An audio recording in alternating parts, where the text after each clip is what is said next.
नमस्कार दोस्तों, आरएमएच इंस्टीट्यूट के ऑनलाइन एजुकेशन प्लेटफॉर्म में एक बार फिर से आपका स्वागत है। आज हम हमारे D Ed special education second year IDD वाले बच्चों के लिए जो हमारा सिलेबस चल रहा है पेपर नंबर 11 और paper number 11 family and community, उसका हमारा तीसरी यूनिट चल रही है। 3.2 यूनिट तक हमने पहले वीडियो के माध्यम से हमने अपनी स्टडी कंप्लीट कर ली होगी। आज हम पढ़ेंगे यूनिट नंबर 3.3 और इसके अंदर हम पढ़ने वाले हैं छोटे बच्चों की में मूलभूत साक्षरता विकसित करने में परिवार की क्या भूमिका होती है। कहने का मतलब ये है कि बच्चा जब जन्म लेता है और बच्चा जब जन्म लेता है तो उसको जो मूलभूत साक्षरता है, मूलभूत साक्षरता उसके अंदर परिवार की क्या इम्पोर्टेंसी होती है, परिवार की क्या भूमिका होती है, ऐसे कौन से परिवार के कार्य हैं जिनके द्वारा बच्चे को आगे मूलभूत साक्षरता में मदद मिलती है। तो हमको ये पता है कि जब बच्चे का जन्म होता है तो बच्चा बिल्कुल जीरो होता है। बच्चा किसी भी प्रकार की किसी भी चीज को नहीं समझता है और वो बिल्कुल आप यदि माने तो एक खाली कोरे पेज की तरह बच्चा होता है। तो उसमें हम इससे पहले वाली यूनिट में पढ़ चुके हैं कि सबसे पहला शिक्षक उसके माता पिता होते हैं और सबसे पहला विद्यालय उसका परिवार होता है।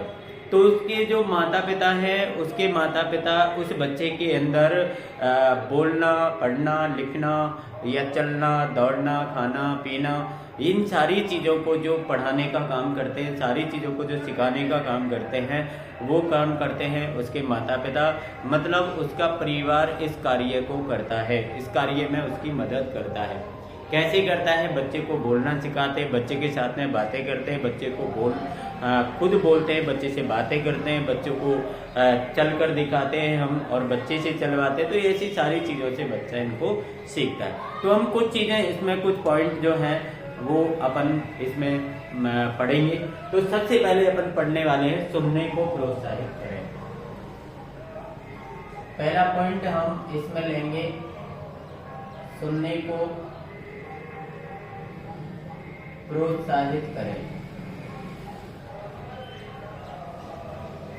पहली चीज अपन को ये है कि बच्चे को हम सुनने के लिए प्रोत्साहित करते हैं। प्रोत्साहित करने का मतलब है कि बच्चा यदि हमको किसी भी प्रकार की कोई भी एक्टिविटी करता है, वो हंसता है, वो किलकारी मारता है, तो हम उस बच्चे के सामने इस प्रकार से रिएक्शन करें कि हमने उसकी किलकारी, हमने उसकी जो चिल्लाना है या कुछ भी है, हमने उसको सुना है। तो इसमें हम कौन कौन से पॉइंट शामिल कर सकते हैं, कौन कौन सी चीज़ों के द्वारा हम बच्चे को सुनने के लिए प्रोत्साहित कर सकते हैं, तो ये चीज़ हम इसमें कुछ पॉइंटों के द्वारा पढ़ेंगे। सबसे पहला पॉइंट ये है कि अपने शिशु की किलकारी का उत्तर दें। यदि पहले पॉइंट को आप समझेंगे कि यदि जो बालक है, यदि बालक किलकारी मारता है, बालक चिल्लाता है, तो हमको उसका रिएक्शन देना चाहिए, हमें उसका उत्तर देना चाहिए कि बालक चिल्ला रहा है तो वो क्यों चिल्ला रहा है।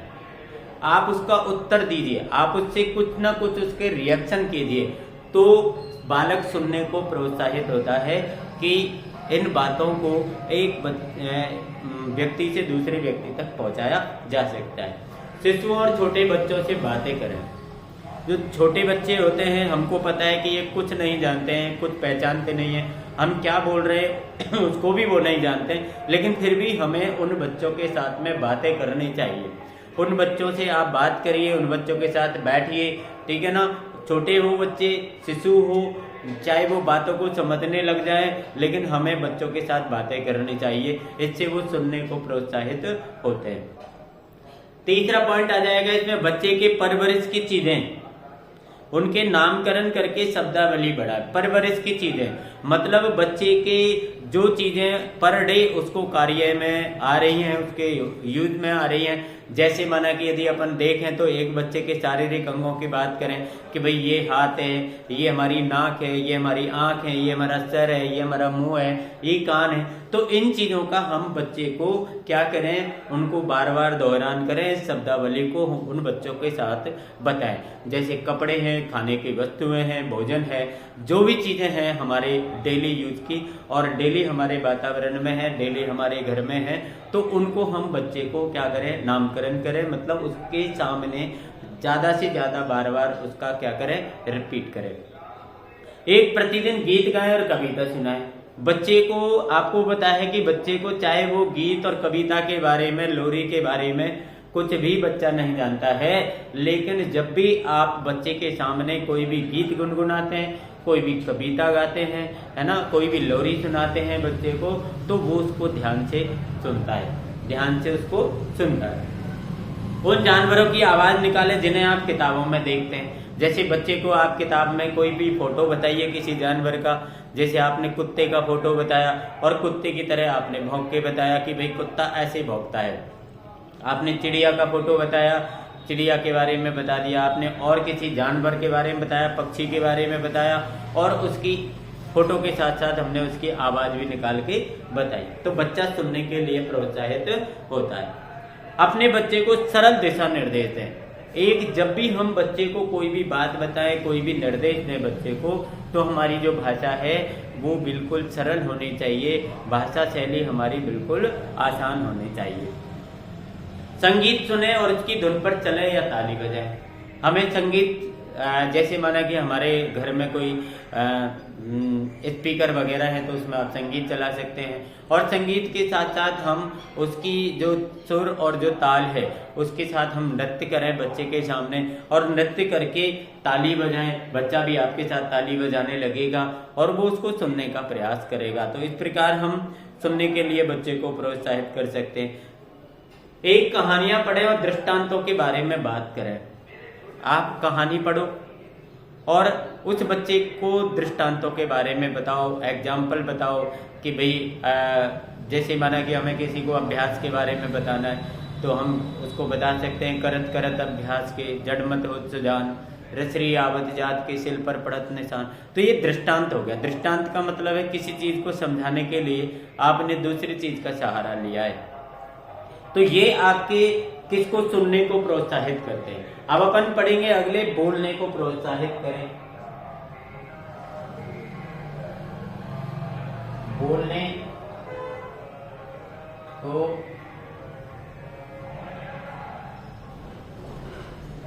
प्रोत्साहित करें। अब अपन बोलने को कैसे प्रोत्साहित कर सकते हैं बच्चे के बोलने को। इसमें भी अपन को बोलने में भी सबसे पहले आएगा कि बच्चे को किलकारी का उत्तर दें। जब बच्चा आपके सामने चिल्लाता है या बच्चा आपके सामने किलकारी मारता है तो आप उससे उसका रिएक्शन मतलब आप उसको उत्तर दीजिए, जिससे कि बच्चा क्या करेगा, फिर दोबारा से वो किलकारी मारेगा, दोबारा से वो रोएगा। छोटे बच्चों को जो चाहिए वे मांगने के लिए प्रोत्साहित करें, न कि उसे इंगित करने के लिए। जब बच्चा हमको किसी चीज को मांगता है, जैसे माना कि उसको भूख लगी है और वो भूख लगने से कोई इशारे कर रहा है और उस इशारे से आप समझ गए कि बच्चे को भूख लग रही है, तो आप उस बच्चे को खाने पीने की चीजें उपलब्ध करा देते हैं। तो उस समय आपको ये ध्यान रखना चाहिए कि हमें बच्चे को ज़्यादा से ज़्यादा बुलवाना चाहिए, ज़्यादा से ज़्यादा उसको बोलने के लिए प्रोत्साहित करना चाहिए, न कि उसके इशारों से आप उसकी पूर्ति करें, उसकी कोई भी चीज़ को इशारों से उसकी लेकर आए। बच्चों से उनके दिन और आपके द्वारा उन्हें पढ़ी गई कहानियों के बारे में प्रश्न पूछें। बच्चों से जैसे माना कि आपने कोई कहानी सुनाई तो कहानी में से उससे कोई क्वेश्चन आपने पूछ लिया, तो उस कहानी में से उस क्वेश्चन का वो जवाब देगा। आपने माना कि सप्ताह के दिन या अन्य किसी प्रकार की कोई चीज़ बताई, हम बार बार उस बच्चे से फिर पूछ रहे हैं कि भाई अब तुम बताइए इस चीज़ को। तो इन चीज़ों से बच्चा जो है वो बोलने के लिए प्रोत्साहित होगा। एक बच्चों को शिष्टाचार और अभिवादन करना सिखाएं। शिष्टाचार और अभिवादन जैसे माना कि हमारे घर में कोई आया तो हम उसका वेलकम करना, उसको गुड मॉर्निंग बोलना या उसको राधे राधे बोलना या उसको नमस्कार बोलना, नमस्ते कहना। तो ये सारी चीज़ें भी हम बच्चे को सिखाएं, जिससे कि हमारे घर में कोई भी आएगा तो वो उसके सामने उसको बोलेगा। एक जब वो जाए तो उसको हम थैंक यू बोलें, कोई हमारा कार्य करे तो उसको हम धन्यवाद बोल दें, है ना, या उसको हम अलविदा कह दें, बाय कर दें। तो ये चीज़ें बच्चे को हमें सिखानी चाहिए जिससे कि वो बोलने के लिए प्रोत्साहित होता है। एक साथ गाएं और कविताएं कहें। आप कविताएं गाइए, आप संगीत गाइए, कोई भी गीत गुनगुनाइए और बच्चे को उसके साथ में बोलने के लिए प्रेरित करिए कि भाई आप भी हमारे साथ में बोलिए। तो बच्चा इससे क्या होगा, प्रेरित होगा और बच्चा बोलने को प्रोत्साहित होता है। किताबों या बातचीत में सामने आई नई शब्दावली की व्याख्या करें। किताबन में और बातचीत के सामने कोई भी शब्दावली नई आती है, मतलब नए कोई शब्द आते हैं, तो नए शब्दों को हमें व्याख्या करके बच्चे को बताना चाहिए कि बेटा ये शब्द ऐसा है, ये इस भाषा का है और इस शब्द का अर्थ ये होता है। मतलब इस शब्द का जो सरल अर्थ है वो ये है, लेकिन इसमें ये जटिल रूप में आपको लिखा गया है। बच्चे जो कहना चाहते हैं उसमें रुचि दिखाएं। जो बच्चा हमारे सामने कुछ भी कहना चाहता है, बच्चा हमसे कुछ कहना चाहता है या किसी चीज़ के बारे में बताना चाहता है, तो हमें उसमें रुचि दिखानी चाहिए। रुचि दिखानी चाहिए मतलब हम भी उसकी बातों को लाइक करें। हम उसकी बातों को जब लाइक करेंगे तो वो बच्चा जो है वो कुछ हमारे सामने बोलेगा और बोलने के लिए प्रोत्साहित होगा। अपने बच्चे के साथ कहानी सुनाने का समय साझा करें। बच्चे के साथ में कहानी सुनाने का समय, जैसे हम कहानी सुना रहे हैं, कभी कभी क्या होता है हमारे घर के जो छोटे बच्चे होते हैं वो भी कहते हैं कि एक कहानी मैं भी सुनाऊंगा, तो आप उनको प्रोत्साहित करिए कि वो भी कहानी सुनाएं, वो कविता सुनाएं। उन्होंने स्कूल में कोई कविता सीखी है तो वो कविता सुनाएं, तो इससे वो बोलने के लिए प्रोत्साहित होते हैं। और जो बच्चे बोल नहीं सकते उनके साथ संचार बोर्ड या अन्य तकनीक का उपयोग करें। अब सबसे बड़ी समस्या आती है कि जो बच्चे बोल नहीं पाते तो उनके साथ कैसे करेंगे। तो उनके साथ जो हमारा संचार का माध्यम होता है, चाहे वो संकेत के द्वारा है, चाहे वो और सांकेतिक भाषा का हम प्रयोग करके उन बच्चों से क्या कर सकते हैं, बातें कर सकते हैं। और अपने बच्चे को प्रतिदिन पढ़कर शब्दावली बढ़ाएं। बच्चों को प्रतिदिन कोई ना कोई 1, 2, 4, 5 ऐसे शब्द हमको डेली सिखाने चाहिए जो बच्चों के लिए नए होते हैं। यदि हम ऐसा करते हैं तो वो उनके अंदर बोलने की क्षमता आती है और बोलने के लिए वो प्रोत्साहित होते हैं। अगला पॉइंट हमारा बनेगा पढ़ने के लिए प्रोत्साहित करना। पढ़ने के लिए प्रोत्साहित करना। पढ़ने के लिए प्रोत्साहित करना। अब पढ़ने के लिए आप बच्चे को कैसे प्रोत्साहित कर सकते हो, तो इसमें पहला पॉइंट आएगा कि अपने बच्चे को पुस्तक अवधारणाओं के बारे में सिखाएं। ठीक है ना, जैसे बच्चे को पुस्तक का पृष्ठ पलटना है, इसको दाएं से देखना है, इसको बाएं से देखना है, ये पन्ना हमने पढ़ लिया, अब हम दूसरा पेज पलट देंगे, दूसरा पेज पढ़ेंगे। तो इस प्रकार से ये सारी चीजें हमें बच्चे को सिखानी चाहिए। अपने बच्चे को उनके जन्म के समय से ही प्रतिदिन पढ़ें। अपने बच्चों को उनके जन्म के समय से ही, उनके जन्म के बाद ही बच्चे के सामने हमें प्रतिदिन पढ़ना चाहिए, उसके सामने पढ़ना चाहिए। तो बच्चा उस एक्टिविटी को क्या करता है, नोटिस करता है कि भाई ये जो है मेरे पापा हैं, भाई है, बहन है, जो भी है, कोई भी है, व्यक्ति है, ये व्यक्ति क्या करता है। मतलब उसके दिमाग में ये चीज होनी चाहिए कि ये कोई कार्य है। वो समझता नहीं है, वो अबोध है, वो छोटा बच्चा है, लेकिन उसको ये पता है कि ये कोई ना कोई एक ऐसा कार्य है, वो जरूर होता है, हमको करना होता है। क्या आपका बच्चा आपको एक कहानी पढ़ा रहा है? जो बच्चा है धीरे धीरे जब बड़ा होगा और उसके सामने आप नित्य प्रतिदिन ये जो पढ़ने वाला कार्य कर रहे हैं, तो वो भी उस कार्य की तरफ क्या होगा, अग्रसर होगा और उस कार्य को आगे जाके वो करेगा। जब भी आपका बच्चा अनुरोध करे कहानी पढ़े, फिर दोबारा पढ़े। और यदि आपको कभी कोई आपका बच्चा जो है वो आपको अनुरोध करे कि भाई पापा मुझे कहानी पढ़कर सुनाइए, ये पुस्तक में से कहानी पढ़कर सुनाइए, तो आपको वो कहानी उस बच्चे को पढ़कर सुनानी चाहिए, जिससे कि वो पढ़ने के लिए प्रोत्साहित होता है। अपने बच्चों के नाम उनके सामने रखें ताकि वे अपना नाम पढ़ना सीखें और समझें कि इसके अक्षर कुछ महत्वपूर्ण कहते हैं। उनके सामने उनका नाम बार बार अपन रखें, जिससे कि वो पता चले उसको कि भाई ये मेरा नाम है, तो इसमें कौन कौन से कैसे कैसे अक्षर इसमें यूज हो रहे हैं, कैसे कैसे अक्षरों का इसमें उपयोग हो रहा है, तो वो पढ़ने के लिए प्रेरित होगा। बच्चों को प्रतीकों और संकेतों को पढ़ना सिखाएं। प्रतीक और संकेत पढ़ना सिखाएं। जैसे कोई भी आपने देखा होगा, जैसे हम सड़क पर चलते हैं तो ज़्यादातर चीज़ें संकेतों में ही लिखी होती हैं।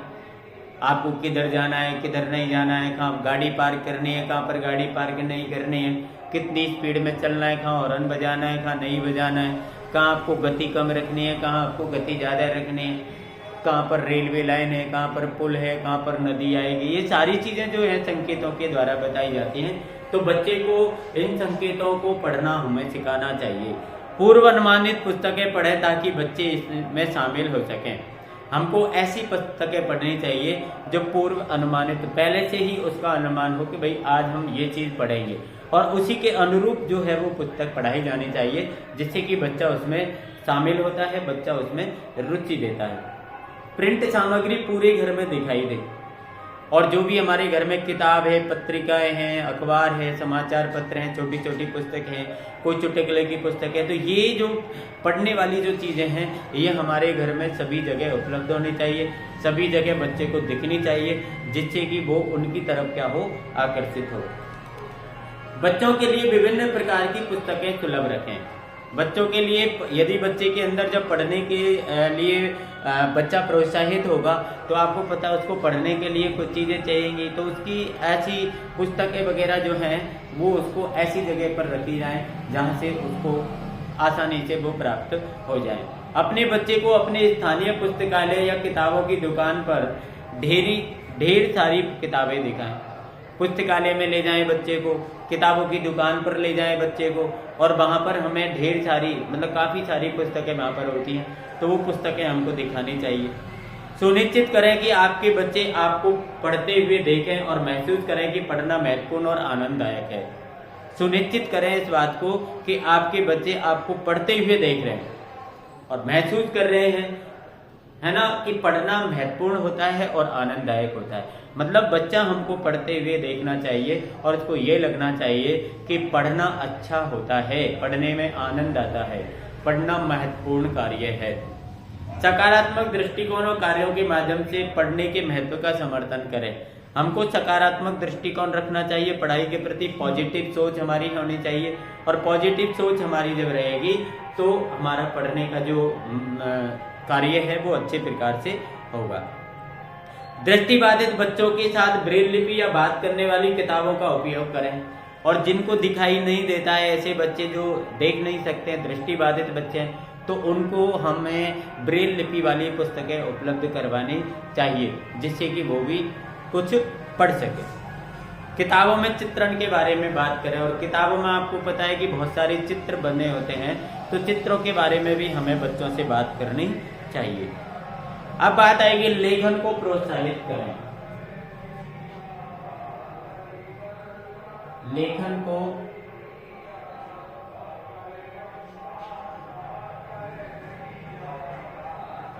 को प्रोत्साहित करें। लेखन को प्रोत्साहित करने के लिए सबसे पहले हमको उन खिलौनों के साथ खेलने को प्रोत्साहित करें जो पकड़ और बढ़िया मोटर विकास विकसित करते हैं, जैसे पहेलियां, मिट्टी, मोती। ऐसी बहुत सारी चीज़ें होती हैं जिनको बच्चा जल्दी से पकड़ता है। जैसे कोई भी खिलौना बच्चे को ला कर दे तो खिलौनों को वो बार बार पकड़ता है, उसके सामने हमने कोई मोती रख दी उनको पकड़ता है, मिट्टी को बार बार आपको पता है पकड़ता है। तो ऐसी चीज़ों को बच्चे को देना चाहिए जिससे कि उसकी जो पकड़ है वो मजबूत हो सके, वो पकड़ना सीखे। दूसरा बिंदु इसमें रहेगा कि छोटे बच्चों को विभिन्न उपकरण जैसे पेंसिल है, मार्कर है, पेन है ना, चित्र बनाने या लिखने को का दैनिक अवसर प्रदान करें। बच्चा चाहे लिखना नहीं जानता है, चाहे वो बिल्कुल कुछ नहीं जानता है, लेकिन हमें उसको लिखने का अवसर देना चाहिए। अवसर मतलब उसको आपने पेन दे दिया, आपने पेंसिल दे दी, एक पेज आपने उसको खाली पेज दे दिया, तो वो कहीं ना कहीं से उसको लिखेगा, पढ़ेगा, लाइन खींचेगा, टेढ़ी लाइन करेगा, गोला करेगा, कुछ भी करेगा। तो उससे क्या होता है, उसकी पेन की पकड़ जो होती है वो मजबूत हो जाती है। ड्राइंग, कलरिंग और स्क्रिबल राइटिंग के महत्व को पहचानें। उसको ड्राइंग करवाएं बच्चे को। आप उसको कोई भी बनी हुई ड्राइंग दे सकते हैं, उससे कह सकते हैं भाई तुम इसमें कलर भर के दिखाइए या इसके जैसी तुम बनाइए, तो इससे भी लिखने के लिए वो प्रोत्साहित होता है। बच्चों को रंग, आकार, अक्षरों के नाम सीखने में मदद करें। बच्चों को रंग के बारे में बताएं, आकार के बारे में, बनावट के बारे में बताएं, हम अक्षरों के नाम सीखने में उसकी हम मदद करें। उससे क्या होगा, वो लेखन कार्य के प्रति प्रोत्साहित होगा। किराने की सूची बनाने, जन्मदिन कार्ड पर हस्ताक्षर करने, पारिवारिक कैलेंडर पर कार्यक्रम दर्ज करने में बच्चों की मदद लें। आपको जैसे माना कि आपके घर में कोई बच्चा ऐसा है जो स्कूल जाता है, पढ़ता है और वो लिखना जानता है, तो हमें उस बच्चे को प्रेरित करना चाहिए। जैसे कि हम किसी प्रकार की कोई लिस्ट बना रहे हैं, कोई हमें बाजार से सामान लेकर आना है तो उसकी लिस्ट बनानी है, तो हमें तुरंत अपने बच्चे को बुलाना चाहिए और कहना चाहिए भाई मैं जो बता रहा हूँ वो आप इस पर्ची में लिखकर मुझे दे दीजिए। या जैसे माना कि किसी का कैलेंडर में हमको कोई डेट फिक्स करनी है, कोई डेट में कुछ लिखना है, दूध के बारे में लिखना है, हमारे घर में कोई नियमित कोई कार्य हो रहा है उसके बारे में लिखना है, तो ये जिम्मेदारियां हमें बच्चे को देनी चाहिए, जिससे कि बच्चा जो होता है वो लेखन कार्य के प्रति प्रोत्साहित होता है। बच्चों की लिखावट, लेखन और कलाकृति को बच्चे के देखने के स्तर पर प्रदर्शित करें और बच्चे की जो कलाकृति है, बच्चे की जो लेख है, उसको हमें प्रदर्शित करना चाहिए। हमें दूसरों को बताना चाहिए कि हमारा बच्चा ऐसा लगता है, बहुत अच्छा लगता है, उसको शाबाशी दे दो, उसकी प्रशंसा कर दो, तो लेखन कार्य के प्रति क्या होता है, प्रोत्साहित होता है। एक ठीक मोटर विकलांगता वाले बच्चों के लिए अनुकूली लेखन उपकरण, कंप्यूटर या अन्य आवाज प्रदान करें। और जो अपन के विकलांग बच्चे होते हैं, तो विकलांग बच्चों को जैसे वो विकलांग होते हैं उसी के अनुसार उनको लेखन कार्य से संबंधित जो उपकरण हैं वो उन बच्चों को उपलब्ध कराने चाहिए। एक अपन को इसमें देखना है कि दैनिक गतिविधियां साक्षरता को बढ़ावा देती हैं। दैनिक गतिविधियां कौन सी गतिविधियां? दैनिक गतिविधियां, ये भी क्या है, साक्षरता को बढ़ावा देती है। साक्षरता को बढ़ावा देती हैं। दैनिक गतिविधियां जो होती हैं, मतलब बच्चा दिन के अंदर कौन कौन से कार्य करता है, दिन में जो काम करता है, वो भी हमारी साक्षरता को बढ़ावा देती हैं। तो इसके अंदर जैसी कौन कौन सी चीजें ऐसी हैं जो हम दैनिक गतिविधि के रूप में आती हैं, लेकिन वो शिक्षा को, साक्षरता को बढ़ावा देती हैं। तो इसमें सबसे पहले जैसे कपड़े पहनना, कपड़े उतारना, शरीर के अंगों, कपड़े के रंगों, संख्याओं, नरम, खरोचदार, बड़े, छोटे जैसी अवधारणाओं के नाम बताएं। जैसे एक बच्चा कपड़ा पहन रहा है तो बच्चे की आप साइज के बारे में बात कर रहे हैं, बच्चे के कपड़ों के कलर के बारे में बात कर रहे हैं, ठीक है ना। आप संख्याओं के बारे में बात करें कि भाई ये कितने कपड़े हैं, 2 हैं, 4 हैं, या कपड़े कैसे मुलायम हैं, ये दीवार कैसी है, खरोचदार है, कठोर है, कैसी है। तो इन सारी चीजों से भी हम बच्चे को कुछ ना कुछ सिखा सकते हैं, मतलब बच्चे को साक्षर कर सकते हैं। दूसरा, भोजन का समय। जैसे आपके भोजन का समय, जैसे उनसे कह दो कि भाई हमको 11 बजे, दोपहर में 11 बजे रोटी खानी है, तो वो 11 बजे का टाइम ध्यान रखेंगे। 11 काउंटिंग उनको ध्यान रहेगी कि भाई 10 के बाद 11 आएगा, 9 के बाद 10 आएगा, 8 के बाद 9 आएगा। तो इस प्रकार से उनकी जो साक्षरता है या उनकी जो पढ़ाई में उनको जो है वो हेल्प मिलेगी। भोजन के बारे में आप पूछ सकते हैं, भाई भोजन कैसा है, खट्टा है, मीठा है, ठीक है ना। तो ये भी चीज हम इसमें देख सकते हैं। एक डायपरिंग, बच्चे को बताएं कि आप क्या कर रहे हैं, उन वस्तुओं के नाम बताएं जिसका आप उपयोग कर रहे हैं। जैसे हम बच्चे को कोई भी चीज उपयोग में ले रहे हैं, जैसे बच्चे को डायपर लगा रहे हैं, बच्चे को दवाई दे रहे हैं, बच्चे को कोई और दवाई लगा रहे हैं, कोई मलहम लगा रहे हैं, ठीक है ना, कोई कपड़ा पहना रहे हैं, तो उस बच्चे को उसके बारे में हमें बताना चाहिए कि भाई ये वस्तु क्या है। एक स्नान का समय, जब बच्चा नहाए तो उसको नहलाने जब ले जाओ तो उसको अच्छी अच्छी बातें बताओ, उसको कहानियां सुनाओ, उसको कविताएं सुनाओ, ठीक है ना, उसको कोई चुटकुले सुनाओ, तो वो हंसी हंसी से और वो अपना नहाने की जो गतिविधि है उसको भी वो संपन्न करेगा और वो साक्षरता की तरफ भी उसका रुख जाएगा। एक खेलने का समय, अपने बच्चे से बात करो, उसकी सुनो और बच्चे से अपन को खेल के बारे में जानकारी लो, बच्चे को खेल के बारे में बताओ, इससे भी वो दैनिक गतिविधियों से साक्षर होता है। एक अपन का आएगा सकारात्मक दृष्टिकोण और कार्यों के माध्यम से पढ़ने के महत्व का समर्थन करें। पढ़ने के महत्व का समर्थन करें मतलब बच्चे को ये बताएं कि बेटा हमें पढ़ना चाहिए और पढ़ने का बहुत बड़ा महत्व होता है। क्या महत्व होता है वो बताएं और उस महत्व का क्या करें, आप समर्थन करें। एक टीवी लिस्टिंग से कार्यक्रम सुनने में बच्चों को शामिल करें। जैसे टीवी पर आप कोई भी आपकी लिस्ट है कि भाई टीवी पर ये प्रोग्राम आते हैं, तो उसमें से कौन कौन सा प्रोग्राम हमको देखना चाहिए, कौन सा नहीं देखना चाहिए। तो इसके बारे में हम बच्चों की मदद लें, इसके बारे में हम बच्चों से पूछें कि भाई आप बताइए हमें कौन सा देखना चाहिए, कौन सा नहीं देखना चाहिए। अपने बच्चों के साथ बैठकर उनके स्कूल के काम को देखें और पढ़ें। अपने बच्चों के साथ में हमको स्कूल के कामों को देखना चाहिए, बैठना चाहिए कि भाई स्कूल में आपके में क्या चल रहा है, क्या पढ़ाया जा रहा है, कौन सा होमवर्क आपको मिलता है, और इसके बारे में हम बच्चों से बात कर सकते हैं। तो ये हमारी 3.3 जो है उसके अंदर आपका इतना मैटर है ये, और ये हमारा कंप्लीट होता है कि छोटे बच्चों में मूलभूत साक्षरता विकसित करने में परिवार की क्या भूमिका होती है। तो परिवार की ये भूमिका होती है, वो उसको सुनने के लिए, बोलने के लिए, पढ़ने के लिए, लेखन के लिए प्रोत्साहित करता है, और इसकी जो दैनिक गतिविधियां हैं उससे भी बच्चा साक्षरता की तरफ बढ़ता है। अब अपन पढ़ेंगे 3.4। अगली जो हमारी यूनिट है, ये छोटी छोटी सी यूनिट है, इसमें छोटे छोटे टॉपिक हैं, और वो छोटे छोटे टॉपिक आप आराम से जो है वो क्लियर कर सकते हैं।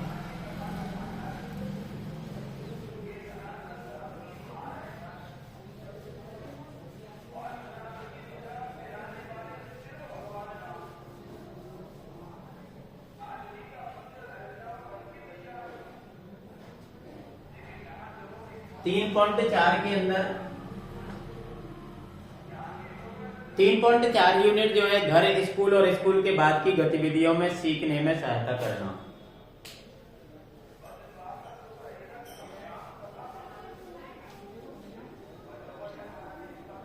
घर, स्कूल और स्कूल के बाद की,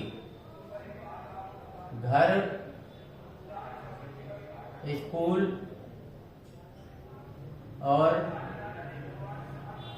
स्कूल के बाद की गतिविधियों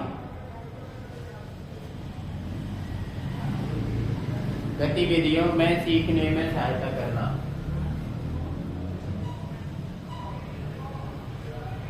गतिविधियों में सीखने में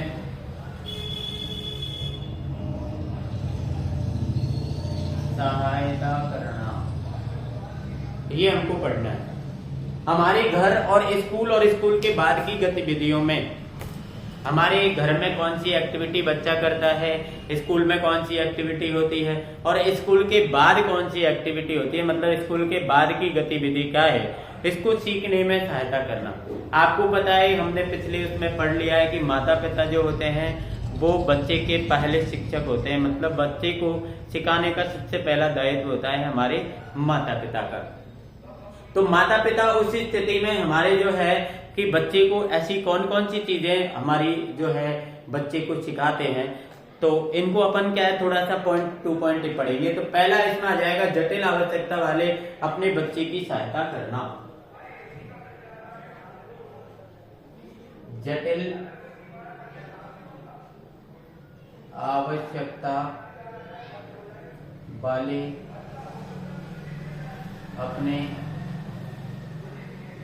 बच्चे की सहायता।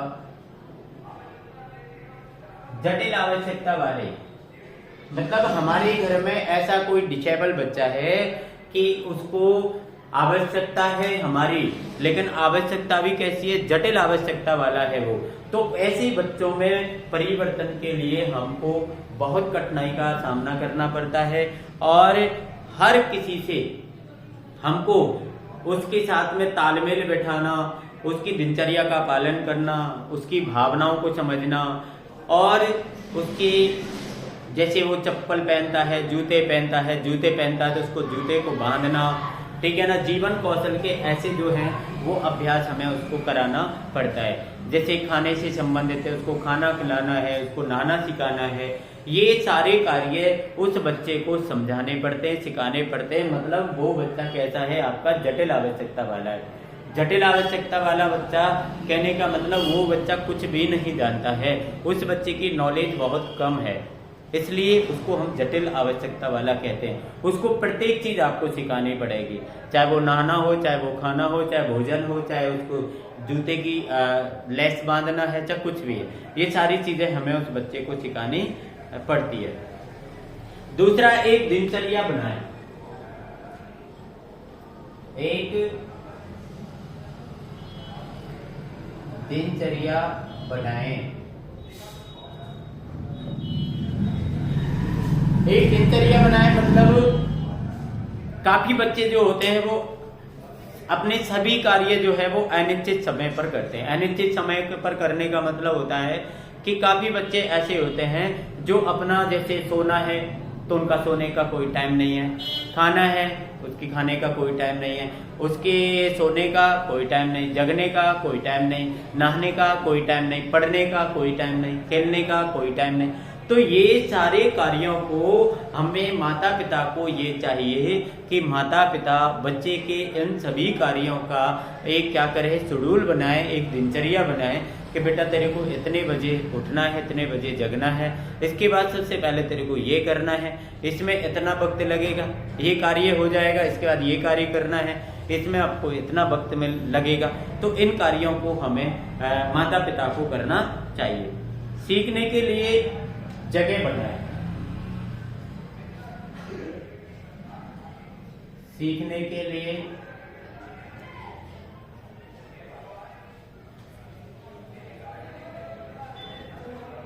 जगह बनाए। सीखने के लिए हमको क्या बनानी है, जगह। जैसे सभी घर, आपको पता है कि प्रत्येक परिवार या प्रत्येक घर की जो स्थिति होती है वो थोड़ी अलग अलग होती है, और सीखने की जो गतिविधियां हैं उनको व्यवस्थित करने का जो प्रयास हम करते हैं, तो प्रत्येक के सामने कुछ ना कुछ चुनौती आती है, कुछ ना कुछ समस्या आती है कि भाई मैं इस कार्य को कहाँ पर और कैसे व्यवस्थित करूँ, कौन सी जगह पर इसको व्यवस्थित करूँ। तो सबसे पहले अपन को ये ध्यान रखना है कि विशेष आवश्यकता वाले जो बच्चे हैं उनको ऐसे स्थान, गतिविधि के लिए ऐसे स्थान फिक्स करने चाहिए जिस स्थान पर बच्चा अपने आप में कंफर्टेबल महसूस करे, वो आसानी से बैठ सके, आसानी से वो खड़ा हो सके, आसानी से आ जा सके, कोई वस्तु उसको उठानी है वो ले सके, कोई वस्तु रखनी है उसको रख सके। तो ये सारी चीजें हम जब सही ढंग से करेंगे तो उस बच्चे को किसी प्रकार की कोई प्रॉब्लम नहीं होगी। एक आपकी इसमें आएगी इंटरनेट सुरक्षा।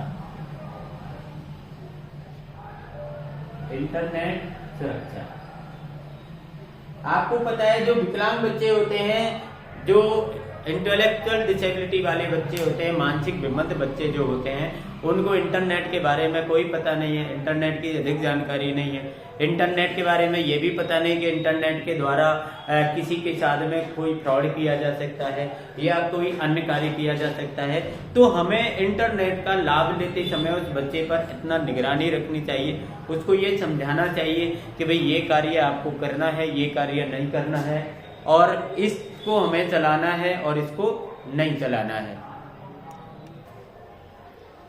तो इसके अंदर हमको इंटरनेट के बारे में बच्चों की जानकारी जो है वो होनी चाहिए कि बच्चा इंटरनेट पर क्या देख रहा है, कौन सा कार्य वो कर रहा है। इसके बाद जो हमारा आता है इसमें घर पर विद्यार्थियों को सीखने में सहायता कैसे करें। घर पर विद्यार्थियों को सीखने में सहायता कैसे करें। यदि बालक घर पर रहता है तो उस विद्यार्थी को हम घर पर सीखने में सहायता किस प्रकार कर सकते हैं। तो आपको पता है कि माता पिता जो होते हैं वो बच्चे के पहले शिक्षक होते हैं, और घर में बच्चे की पहली कक्षा एज होती है, मतलब घर में बच्चा जो होता है वो बहुत सारी चीजें ऐसी होती है जिनको सीख लेता है। तो सीखना जो है वो घर से ही स्टार्ट होता है। तो इसके लिए अपन माता पिता के लिए हम 10 बिंदु इसके अंदर दिए गए हैं कि पहला कि स्वस्थ भोजन और नींद की आदतों सहित एक दैनिक पारिवारिक दिनचर्या स्थापित करें। सबसे पहले हमको बच्चे की और हमारे की पारिवारिक दिनचर्या बनानी होती है। कहने का मतलब ये है कि बच्चा क्या करता है, कौन से समय पर करता है, तो ये सारी चीजें जो है हमको दिनचर्या के अंदर आती है। तो दिनचर्या सबसे पहले इसमें मायना रखेगी। दूसरी चीज आ गई होमवर्क के लिए घर पर एक स्थान और समय प्रदान करें। जब बच्चा होमवर्क करे तो उसको भी एक हम समय दे दें, एक स्थान दे दें कि बेटा तू इस समय पर होमवर्क करेगा और ये आपका स्थान रहेगा, यहाँ पर बैठकर करेगा।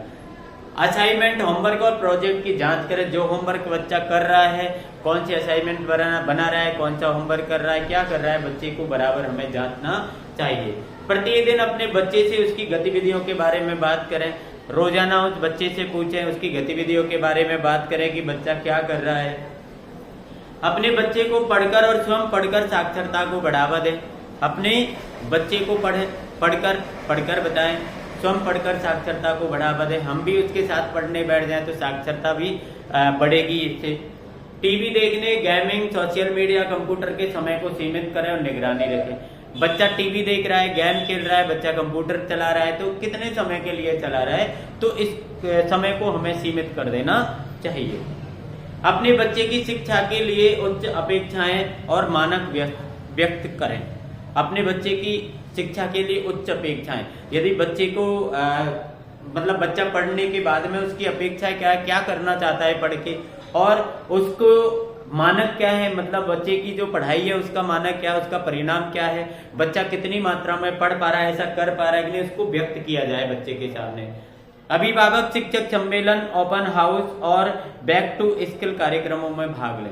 अभिभावक जो है उनको शिक्षक सम्मेलन में जाना चाहिए। आपने देखा होगा शिक्षकों के सम्मेलन होते हैं जिसमें सभी शिक्षक एक साथ होते हैं, तो इसमें अभिभावकों को भी जाना चाहिए। उन निर्णयों में भाग लें जो आपके बच्चे की शिक्षा को प्रभावित करते हैं।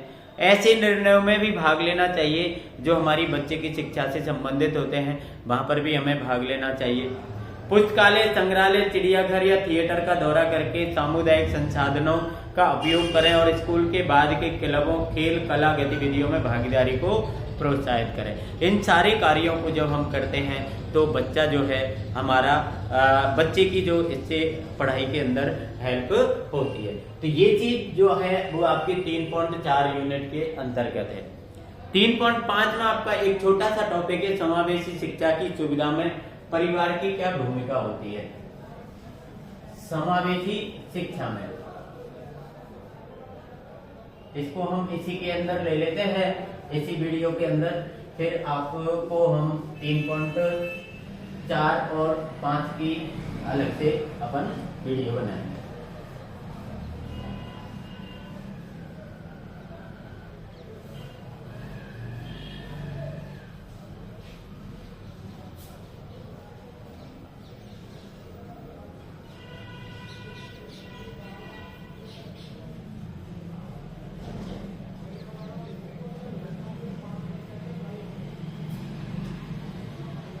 अपन की आ जाएगी अब इसमें 3.5, इसमें आपका है टॉपिक समावेशी शिक्षा की सुविधा में परिवार की भूमिका। समावेशी शिक्षा में, शिक्षा की सुविधा में, शिक्षा की सुविधा में परिवार की भूमिका। परिवार की भूमिका ये आपको हमने बहुत पहले बता दिया है कि समावेशी शिक्षा क्या होती है। तो समावेशी शिक्षा के बारे में जो है हमको दोबारा यहाँ पर पढ़ने की आवश्यकता नहीं है। एक बार हम इसको संक्षिप्त में समझ सकते हैं कि समावेशी शिक्षा क्या होती है। आपको पता है कि हमारे यहाँ पर शिक्षा 2 प्रकार की चलती है, एक नॉर्मल एजुकेशन और एक स्पेशल एजुकेशन। नॉर्मल एजुकेशन में सामान्य बच्चे अध्ययन करते हैं जो हर प्रकार से क्या है स्वच्छ होते हैं, जबकि स्पेशल एजुकेशन में जो है ऐसे बच्चे अध्ययन करते हैं जिनको विशेष आवश्यकता की जरूरत होती है, जो किसी डिसेबिलिटी से ग्रसित होते हैं। लेकिन ऐसे स्कूल जो है हमारे क्षेत्र में, हमारे देश के अंदर कम है और सरकार चाहती है कि प्रत्येक विशेष आवश्यकता वाला बच्चा पढ़ाई करे, स्कूल से जुड़े।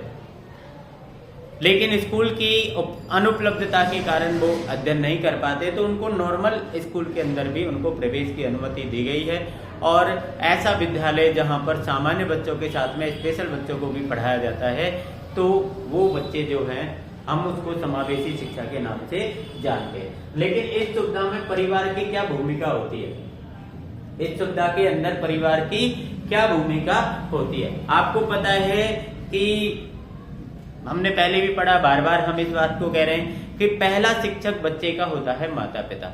माता पिता उसको अपनी जो शिक्षाएं देनी होती हैं वो शिक्षाएं माता पिता उसको देता है। अब यदि बच्चे को स्कूल तक पहुंचाना है, बच्चे को जैसे माना कि आपको पता है कि सरकार का बहुत जोर रहता है, दबाव रहता है कि शिक्षकों पर कि वो अपने आसपास के जितने भी स्पेशल बच्चे हैं, जितने भी विशेष आवश्यकता वाले बच्चे हैं, उनको वो विद्यालय से जोड़ें, उनको वो शिक्षा के साथ में जोड़ें। ये दबाव है। लेकिन कई बार ऐसा होता है कि माता पिता जो होते हैं वो अपने बच्चे के बारे में सही जानकारी नहीं देते हैं कि हमारे बच्चे को ये विद्यालय वाले ले जाएंगे, इसको पढ़ाएंगे, इसको वहाँ पर रखेंगे, ये तो ऐसा हो जाएगा, वैसा हो जाएगा। ऐसा कुछ नहीं होता है। हमारी सरकार की योजना है कि प्रत्येक ऐसे डिसेबल बच्चे को शिक्षा से जोड़ा जाए। तो वहां पर हमारे एक परिवार की भूमिका होती है।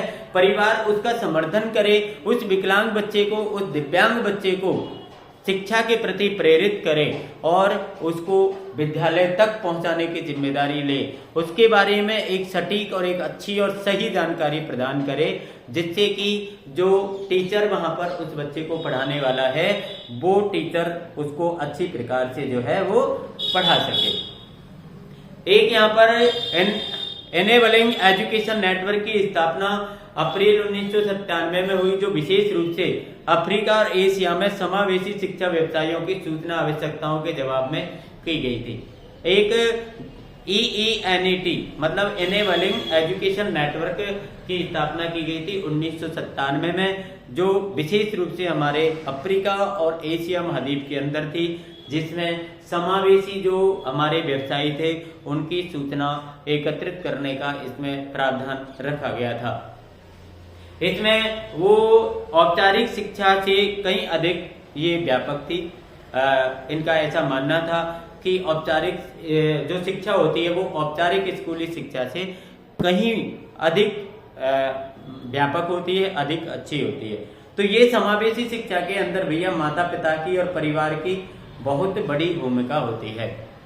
आप इसको समावेशी शिक्षा के बारे में जानते हैं और आप ये भी जानते हैं कि बच्चा जो है वो स्कूल तक, विद्यालय तक वो कैसे पहुंच पाएगा, बालक को उसके बारे में जानकारी, टीचर को बालक के बारे में जानकारी कैसे प्राप्त हो पाएगी।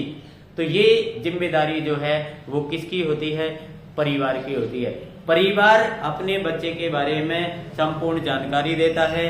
टीचर जो होता है उस बच्चे की सुविधाओं के अनुसार, उस बच्चे की डिसेबिलिटी के अनुसार उसकी पढ़ाई निश्चित करता है, या वो उसके बारे में IEP बनाए, चाहे उसकी अन्य कोई व्यवस्थाएं करें, लेकिन उस बच्चे की पढ़ने की व्यवस्थाएं वो टीचर करता है। और यदि माता पिता, आपको पता है IEP के अंदर हम एक केस स्टडी बनाते हैं, जिसके बारे में हमने पहले पढ़ा है कि केस स्टडी में माता पिता को अपने बच्चे की सही जानकारी प्रदान करनी चाहिए, सही जानकारी उनको देनी चाहिए। लेकिन काफी माता पिता ऐसे होते हैं अपने बच्चे की सही जानकारी नहीं दे पाते हैं, जिसके कारण उनके लिए कोई योजना बनाना या उनकी पढ़ाई की व्यवस्था करना या अन्य उसको स्कूल की व्यवस्था करना, उसको स्कूल में एडमिशन देना, ये जो सारी जो चीजें हैं ये नहीं हो पाती हैं। किसके कारण? क्योंकि बच्चे का डाटा हमको सही प्राप्त नहीं होता है। ना उसकी सही प्रकार से आप चिकित्सा सुविधा दे सकते, ना उसको सही प्रकार से आप पढ़ने की सुविधा दे सकते, ना कोई और गवर्नमेंट की योजना का हम लाभ नहीं दे सकते, क्योंकि उसकी जानकारी हमारे पास पूरी नहीं होती है। तो सबसे पहला हमारे इसमें परिवार की जो भूमिका होती है वो सबसे पहले ये होती है कि हमें बच्चे की डिसेबिलिटी को बिल्कुल ही छिपाना नहीं चाहिए।